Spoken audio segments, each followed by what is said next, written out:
إن الذين قالوا ربنا الله ثم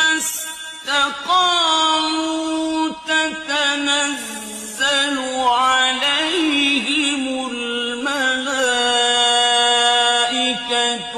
ألا تخافوا ولا تحزنوا